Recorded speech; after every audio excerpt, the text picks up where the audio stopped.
ഗസയിലേക്ക് ഭക്ഷണവും വെള്ളവും മരുന്നുമായി പുറപ്പെട്ട ഗ്ലോബൽ സമൂദ് ഫ്ലോട്ടില ദൗത്യസംഘത്തിൽ ഇസ്രായേൽ പിടിച്ചെടുക്കാതെ ശേഷിക്കുന്ന ഏക കപ്പൽ യാത്ര തുടരുന്നു. മാരിനെറ്റ് എന്ന് പേരിട്ട സംഘം ഹൈറിസ്ക് സോണിൽ പ്രവേശിച്ചതായാണ് റിപ്പോർട്ട്. 6 യാത്രികരാണ് ബോട്ടിലെന്നാണ് സൂചന.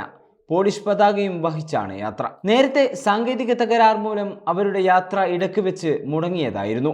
കപ്പലിന്റെ എഞ്ചിൻ പ്രശ്നങ്ങൾ നേരിട്ടെന്നും പരിഹരിച്ച ശേഷം യാത്ര തുടരുകയാണെന്നും അതിന്റെ ക്യാപ്റ്റൻ സ്ഥിരീകരിച്ചു. 42 കപ്പലുകൾ നിയമവിരുദ്ധമായി തടഞ്ഞുവെക്കുകയും യാത്രക്കാരെ കസ്റ്റഡിയിലെടുക്കുകയും ചെയ്ത വാർത്തയറിഞ്ഞിട്ടും യാത്ര തുടരാൻ തീരുമാനിക്കുകയായിരുന്നു സംഘം. ഗസ തീരത്തിന് 85 കിലോമീറ്റർ അകലെ വെച്ചാണ് മറ്റു ബോട്ടുകൾ ഇന്നലെ ഇസ്രായേൽ നാവികസേന പിടിച്ചെടുത്തത്.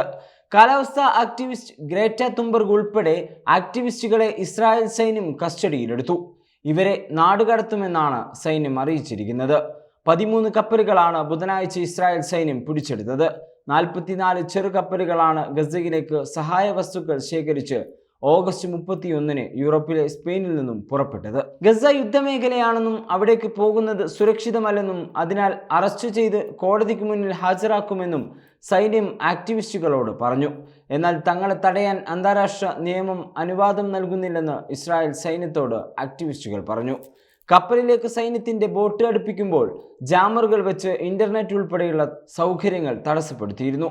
ഉച്ചയോടെ ഒരു കപ്പലൊഴികെ മറ്റെല്ലാ കപ്പലുകളും പിടിച്ചെടുത്തതായി ഇസ്രായേൽ വിദേശകാര്യ മന്ത്രാലയം അറിയിച്ചു. അവസാന ബോട്ട് ഗസയിൽ നിന്ന് വളരെ അകലെയാണെന്നും മന്ത്രാലയം എക്സ് കുറിപ്പിൽ പറഞ്ഞു. 37 രാജ്യങ്ങളിൽ നിന്നുള്ള 201 പേരാണ് കപ്പലുകളിലുള്ളതെന്ന് ഗ്ലോബൽ സമൂദ് ഫ്ലോട്ടില വക്താവ് സെയ്ഫ് അബു കെഷേഖ് പറഞ്ഞു. 30 പേർ സ്പെയിനിൽ നിന്നും 22 പേർ ഇറ്റലിക്കാരും 21 പേർ തുർക്കി പൗരന്മാരും 12 പേർ മലേഷ്യക്കാരുമാണ്. അധിനിവേശ സേനയുടെ പടക്കപ്പലുകളുമായി പോരടിച്ചാണ് ഗസയ്ക്ക് സമീപമെത്തിയതെന്നാണ് അദ്ദേഹം കൂട്ടിച്ചേർത്തത്. ഓഗസ്റ്റ് 31-ന് സ്പെയിനിൽ നിന്നും പുറപ്പെട്ട കപ്പലുകൾക്ക് നേരെ തുർക്കിക്ക് സമീപം സെപ്റ്റംബർ 8-9 തീയതികളിൽ ഡ്രോൺ ആക്രമണം നടന്നു. സെപ്റ്റംബർ 13-15 തീയതികളിൽ തുനീഷ്യയിൽ നിന്നും കപ്പലുകൾ സംഘത്തിൽ ചേർന്നു. സെപ്റ്റംബർ 23-ന് സംഘത്തിലെ നിരവധി കപ്പലുകൾ ആക്രമിക്കപ്പെട്ടു. ഫ്ലോട്ടില കപ്പലിലെ അംഗങ്ങൾക്ക് ഫോണിൽ വനിതാ സൈനിക മുന്നറിയിപ്പ് നൽകുന്ന വീഡിയോ ഇസ്രായേൽ നാവികസേന പുറത്തുവിട്ടിരുന്നു. ഗ്രേറ്റ തുംബർഗ് ഉൾപ്പെടെയുള്ള ആക്ടിവിസ്റ്റുകൾ കപ്പലിലെ ഡെക്കിലിരിക്കുന്ന വീഡിയോയും പുറത്തുവന്നു. 2009 മുതലാണ് ഗസ തീരത്ത് ഇസ്രായേൽ നാവികസേന മറ്റു കപ്പലുകൾക്ക് വിലക്കേർപ്പെടുത്തിയത്. ആയുധങ്ങൾ ഹമാസിന് ലഭിക്കാതിരിക്കാനായിരുന്നു ഇത്. ഫ്ലോട്ടില തടഞ്ഞ് ആക്ടിവിസ്റ്റുകളെ അറസ്റ്റ് ചെയ്ത നടപടി അന്താരാഷ്ട്ര നിയമത്തിനെതിരാണെന്ന് വിവിധ രാഷ്ട്രങ്ങൾ പറഞ്ഞു.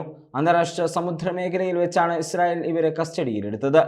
മലേഷ്യൻ പ്രധാനമന്ത്രി Anwar Ibrahim, Colombian president Gustavo Petro, Italian പ്രധാനമന്ത്രി ജോർജിയ മെലോനി, കുവൈത്ത് വിദേശകാര്യമന്ത്രി അബ്ദുള്ള അലി അൽയഹിയ, തുർക്കി വിദേശകാര്യ മന്ത്രാലയം, ഇസ്രായേലിന്റെ സഖ്യകക്ഷിയായ ജർമ്മനി, വെനസ്വേലൻ വിദേശകാര്യമന്ത്രി യുവാൻ ഗിൽ, അയർലൻഡ് വിദേശകാര്യമന്ത്രി സിമോൺ ഹാരിസ് എന്നിവർ ഇസ്രായേൽ നടപടിയെ അപലപിച്ചു. ഫ്ലോട്ടിലയിലുള്ളവർക്ക് സംരക്ഷണം നൽകണമെന്ന് ഇസ്രായേലിനോട് ജർമ്മനി ആവശ്യപ്പെട്ടു.